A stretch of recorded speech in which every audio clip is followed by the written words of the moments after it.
9. A letter from prison. Mahatma Gandhi. Initial task. Have you ever read or heard the biography of Mahatma Gandhi? Do you know what is the most important lesson that Gandhiji taught to the people of our nation? Mahatma Gandhi was a great Indian leader who led India's independence movement. Mohandas Karamchand Gandhi, born on 2nd October 1869, was a great Indian leader who led India's independence movement. He adopted non-violence as an effective means to resist the British and also pioneered the civil disobedience movement. He was imprisoned many times for taking an active role in the freedom movement. Mahatma Gandhi wrote this letter to his son Manilal from prison. It was written by hand with purple indelible ink pencil on both sides of 5 long cream-colored foolscap sheets of prison stationery and is in English, though he would normally address his letters to Manilal in Gujarati. March 25th, 1909. My dear son, I have a right to write one letter per month and receive also one letter per month. It became a question with me as to who I should write to. I thought of Mr. Rich, the editor of Indian Opinion, Mr. Pollock, and you. I chose you because you have been nearest to my thoughts in all my reading. I hope Ram Das and Dev Das are keeping well, learning their lessons and not causing any worry.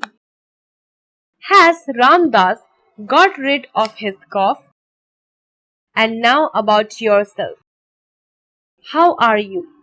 Although I think that you are well able to bear all the burden I have placed on your shoulders and that you are doing it quite cheerfully. I have often felt that you required greater personal guidance than I have been able to give you. I also know that you have sometimes felt that your education was being neglected. I have read a great deal in the present. I have been reading Emerson, Ruskin, and Mazzini. I have also been reading the Upanishads. All confirm the view that education does not mean a knowledge of letters, but it means character building. It means a knowledge of duty. Our own Gujarati word literally means training. If this is the true view, and it is to my mind the only true view, you are receiving the best education, training possible. What can be better than you should have the opportunity to nursing mother and cheerfully bearing her ill temper, or than looking after Chachi and anticipating her wants and behaving to her so as not to make her feel the absence of Harilal, or again being guardian to Ramdas and Devdas. If you succeed in doing this well, you have received more than half your education. I was much struck by one passage in Nathuramji's introduction to Upanishads. He says that the Brahmacharya stage, that is, the first stage, is like the last. That is, the sannyasi stage, monk stage. This is true. Amusement only continues during the age of innocence, that is, up to 12 years only. As soon as a boy reaches the age of discretion, he is taught to realize his responsibilities. Every boy from such stage onward should practice in thoughts and deed. This should not be an irksome learning and practice, but it should be natural to him. It should be his enjoyment. Let me tell you that when I was younger than you are, my keenest enjoyment was to nurse my father. Of amusement after I was 12, I had little or none.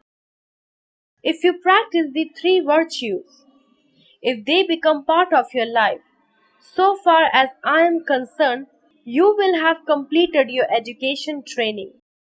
Armed with them, believe me, you will earn your bread in any part of the world, and you will have paved the way to acquire true knowledge of the soul, yourself, and God.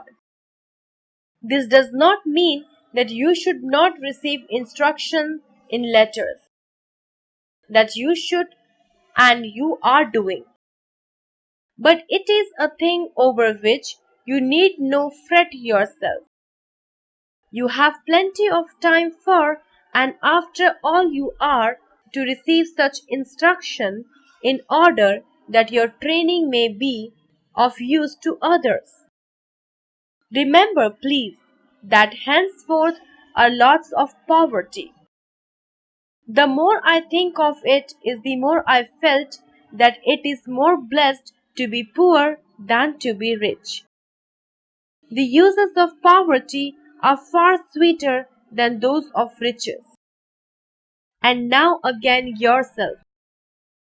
Do give ample work to gardening and actual digging, etc. We have to live upon it in future. And you should be the expert gardener of the family. Keep your tools in their respective places and absolutely clean. In your lessons, you should give a great deal of attention to mathematics and Sanskrit.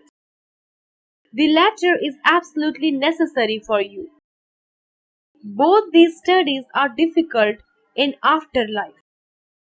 You will not neglect your music. You should make a selection of all good passages, hymns, and verses, whether in English, Gujarati, or Hindi, and write them out in your best hand in a book. The collection at the end of a year will be most valuable. All these things you can easily do if you are methodical. Never get agitated and think you have too much to do and then worry over what to do first. This you will give out in practice if you are patient and take care of your minutes. I hope you are keeping an accurate account as it should be kept of every penny spent for the household.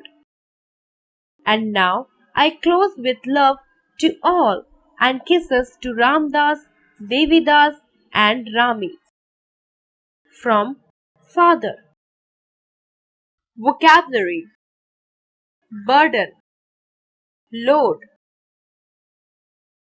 nursing, caring for sick, anticipating, guessing, discretion, the freedom to decide what should be done in a particular situation, continence, self-restraint, virtue, a quality considered morally good, acquire, to gain, henceforth, hereafter, confirm, to affirm, ill temper, anger, struck, greatly affected, irksome, irritating, fret, to worry. Ample, enough. Grammatical structure. Adverbs. Adverbs are words that are used to give more information about verbs. They can be used to describe the action, give more information about when, where, and how of the action, or to compare action. For example, Paul is working quickly. Here, the following adverb is describing the action working in a manner of how. Types of adverbs. Adverbs of manner. These adverbs tell us how something happens. They are used to answer the question how. For example, our English teacher always speaks politely. Adverbs of place. These adverbs describe the place where something happens. They are used to answer the questions where. Example: here, there, nowhere, everywhere, anywhere, upwards, downwards, downstairs, in, out, etc. For example, come in. You can sit here. Your brother can sit there. All guests are downstairs. Adverbs of time. These adverbs are used in answer to the question when.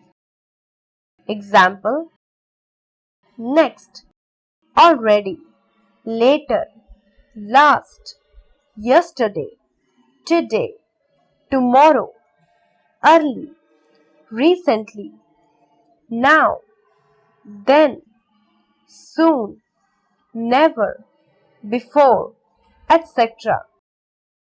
For example, recently my friend has settled in Mumbai. Adverbs of frequency.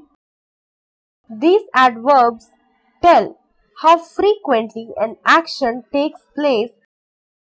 Example: always, regularly, frequently, sometimes, rarely, never, occasionally. For example, she visits her grandparents rarely. A. Underline the adverbs in the following sentences and write their kinds against each sentences.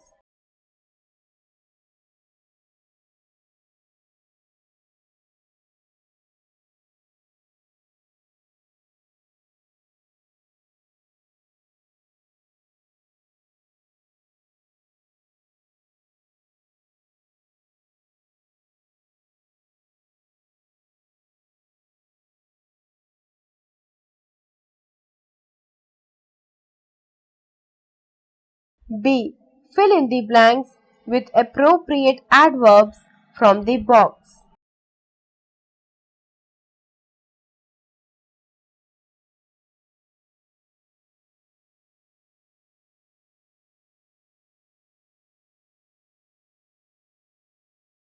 Conversational skills.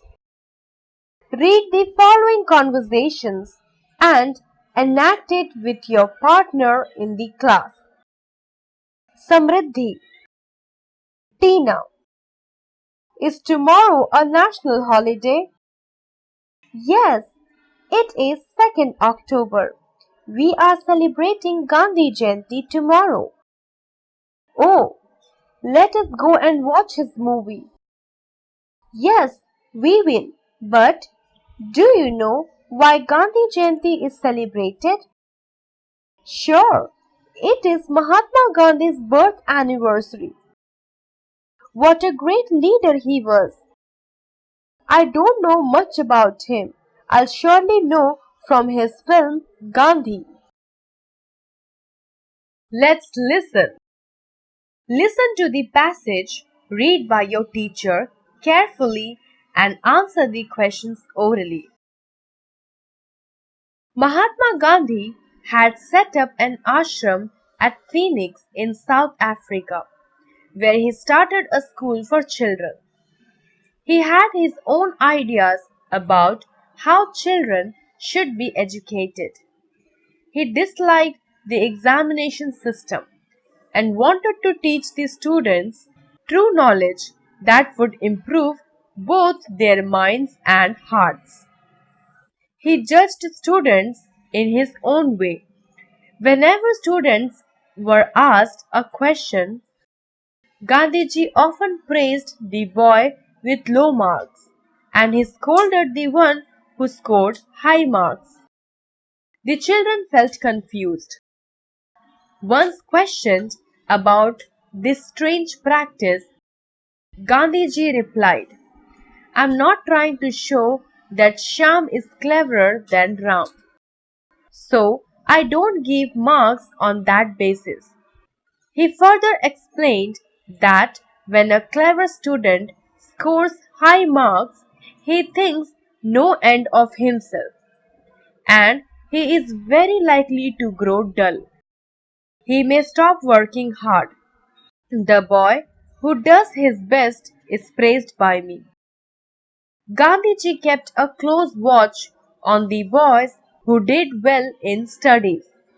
He thought, what would they learn if their high marks filled them with pride? He often discussed this with his students. If a boy wasn't very clever but worked hard and performed well, he was praised by Mahatma Gandhi.